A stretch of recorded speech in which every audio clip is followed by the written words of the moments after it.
पाकिस्तान में गलत ठीक सर्टन प्रोसीजर्स मौजूद हैं, रूल्स रेगुलेशंस मौजूद हैं। उन रूल्स एंड रेगुलेशंस की वायलेशन के तहत सर्टन FIRs जो कि फिर निज़ाम का हिस्सा है वो दर्ज हुई हैं और उसके नतीजे में राइट ऑफ एप्रीहेंशन या इम्प्रिजनमेंट जो है ना वो रियासतों और हुकूमतों का इख्तियार होता है।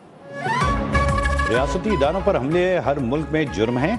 आप मकबूल लीडर के साथ रहना चाहते हैं तो यह आपका हक है। कानून हाथ में लेने वालों को नताइज का सामना करना पड़ेगा।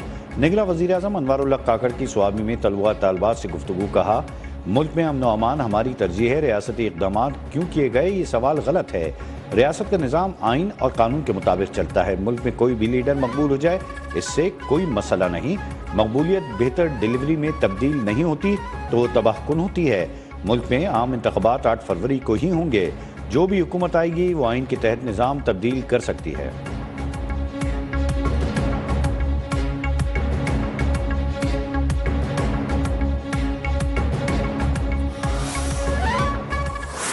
हमारे कैंडिडेट को उतरनी नहीं दे रहा।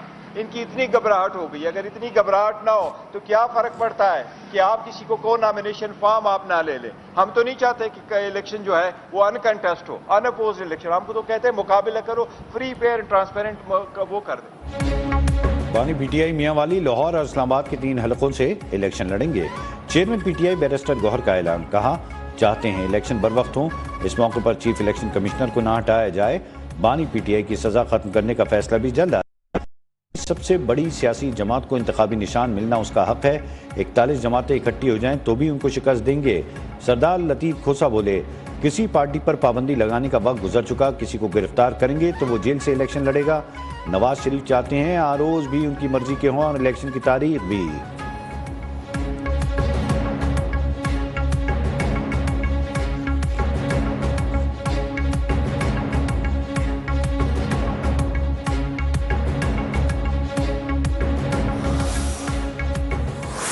सजाएं जो हैं आज हाई कोर्ट में, उन्होंने कहा जी कि इसका तो कोई सबूत ही नहीं है, कोई एविडेंस ही नहीं है, तो उठा के बाहर फेंका इन केसेस को। तो ये आप अंदाज़ा कर सकते हैं कि झूठे केसेस बनाने की क्या ज़रूरत थी। एक बेटे से ना तनख्वाह लेने पर आपने वज़ीर-ए-आज़म को निकाल दिया। मुझ पर झूठे मुकदमात बनाकर कौम को सजा दी गई। जाली केसेस खत्म हो गए। अदालत ने 3 समातों में ही उन्हें उड़ा कर रख दिया। नून लीग के कायद नवाज शरीफ का पार्लिमानी बोर्ड इजलास से खिताब। कहा, जब मैं वजीर आजम था मुल्क खुशहाली की तरफ दौड़ रहा था। हमारी जगह साजिश के तहत जिसे लाया गया इसके दौर में हर चीज अवाम की पहुंच से बाहर हो गई। इर्द गिर्द वाले चांद पर पहुंच गए, हम जमीन से ही नहीं उठ रहे।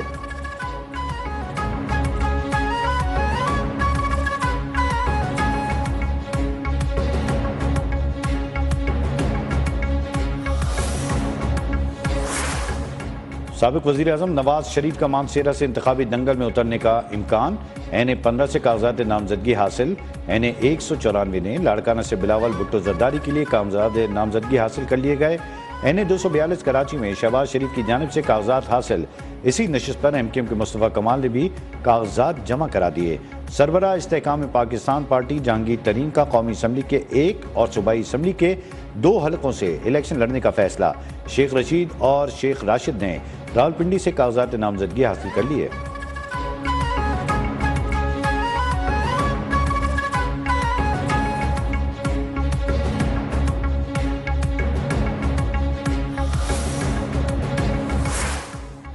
मुल्क भर में इंतखाबी गहमा गहमी का आगाज। कागजात नामजदगी की वसूली और जमा करने का सिलसिला जारी। उम्मीदवार 22 दिसंबर तक कागजात नामजदगी जमा करा सकते हैं। उम्मीदवारों की इब्तदाई फहरिस्त 23 दिसंबर को जारी होगी। जांच पड़ताल 24 से 30 दिसंबर तक होगी। 13 जनवरी को इंतखाबी निशान अलॉट किए जाएंगे।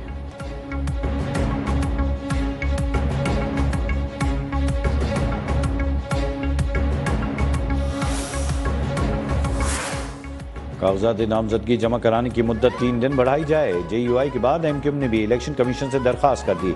खालिद मकबूल सिद्दीकी ने कागजात नामजदगी के लिए वक्त को कम करार दे दिया। सेनेटर कामरान मुर्तज़ा के कागजात की स्क्रूटनी का दौरानिया 7 से कम करके 4 दिन करने की तजवीज़।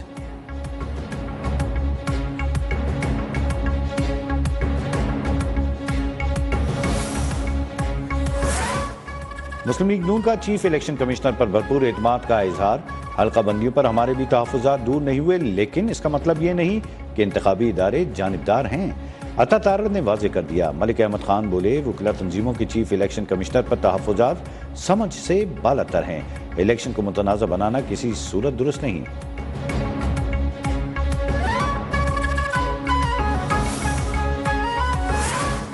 चीफ इलेक्शन कमिश्नर पर दबाव डाला जा रहा है, अटैक किया जा रहा है। बाज़ के आलामिया एक ही जैसे हैं। इनके अहम लीडर आज़म नज़ीर तारड़ हैं। सीनियर वकील एतजाज़ एहसन का कहना है, ये लंदन प्लान है कि इंतखाबात के लिए वही तारीख हो जो नवाज शरीफ चाहते हैं।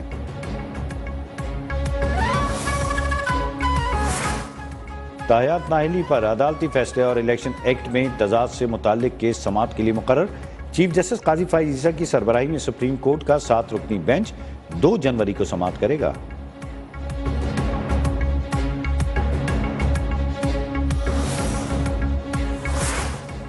वफाकी हुकूमत की किसी भी एजेंसी को ऑडियो टेप करने की इजाजत नहीं। ISI रिपोर्ट के मुताबिक सोशल मीडिया प्लेटफॉर्म से रिपोर्ट लेना पड़ेगी, तभी तहकीकात आगे बढ़ सकती हैं। बुशरा बीबी और वकील लतीफ खोसा की ऑडियो लीक केस में अटॉर्नी जनरल की रिपोर्ट इस्लामाबाद हाई कोर्ट में पेश।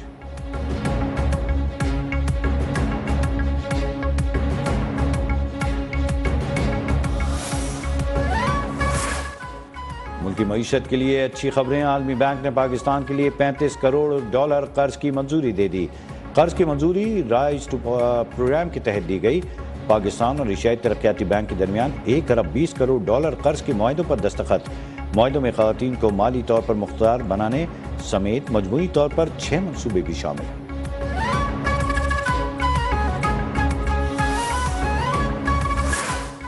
कराची वालों को बिजली का एक और झटका देने की तैयारी। नेपरा में ₹1.72 फी यूनिट बिजली महंगी करने की दरखास्त पर समाअत मुकम्मल। दौरान समाअत कराची के ताजिर महंगी बिजली के खिलाफ फट पड़े।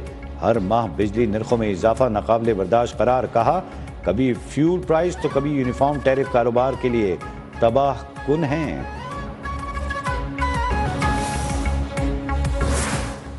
सारा इनाम कत्ल केस के मुजरिम शाहनवाज ने सजाए मौत चैलेंज कर दी। ट्रायल कोर्ट के फैसले के खिलाफ इस्लामाबाद हाई कोर्ट में दरखास्त दायर। ट्रायल कोर्ट ने शाहनवाज अमीर को सजाए मौत और 10 लाख हर्जाने की सजा का हुक्म दिया था। सारा इनाम को गुज़िश्ता साल 23 दिसंबर को इस्लामाबाद में कत्ल किया गया।